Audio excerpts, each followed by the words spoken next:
least happy memory of me? Ugh. When you were really, really small and young, and you got it in your head you were not going to do it, you would throw a fit on top of a fit on top of a fit and cry. And being a young parent and having no experience, it was almost impossible to get your attention or to sit through an hour of crying. So you cried once, and I put your ass in a cold shower. You stopped crying. I remember that. And you were crying for no reason. And I had it. I'm not going to sit there and spank you, I'm not going to yell at you, but I guarantee you stopped crying. Yeah, I remember that. And you were not as pissed as you were. And unfortunately, you can't do that every day. Well, there are a lot of times when you just put your feet down and you were not going to do it just because you weren't going to do it, even if it would really help you to do it. So. What was the worst thing you did as a kid?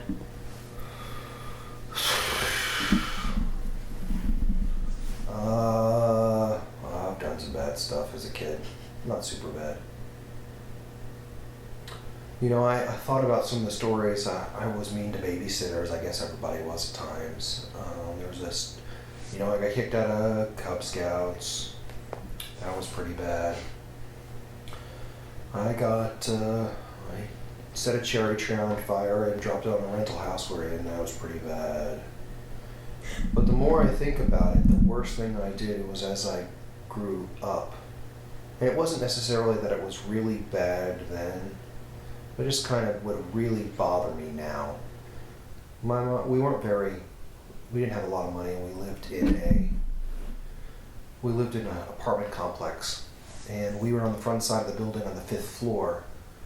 And God, I loved Ziploc bags, so I would fill them up with, you know, vinegar and baking soda, and they blow up and that kind of stuff. But I always liked to throw them off the balcony. I mean, water balloons, that kind of stuff on people. Everybody did that.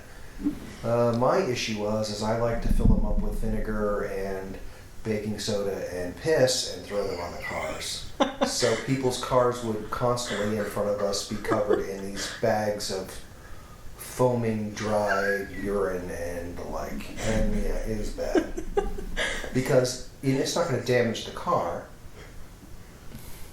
but if it happened to me weekly, I'd be losing my mind. So I think that's, I mean, maybe not the worst thing, but still pretty bad. What's your favorite story relating to either the day you and Tona or you and Mom got married and your honeymoons? Favorite story? Yeah. Your mom and I got married at Ozark at the courthouse with her 8 months pregnant. Then when Tona and then got we married. did not go on a honeymoon. Tona and I, we had a nice ceremony. The funniest story, or the best story about that whole thing is Jack. We decided that my children would walk Tona and I down the aisle, each together, outdoor wedding. And prior to this, we had been to another event, another wedding, and Jack had made friends with someone that we were friends with and punched him in the wiener. And the best part about the whole wedding is as soon as Jack saw my friend Mike, while he's walking myself, Carly, and him down the aisle, he looks at my friend Mike and says, "Hey, that's the guy I punched in the ding-ding." Yeah, hands down, the best story that could be had at any wedding stuff. Very funny. Yeah.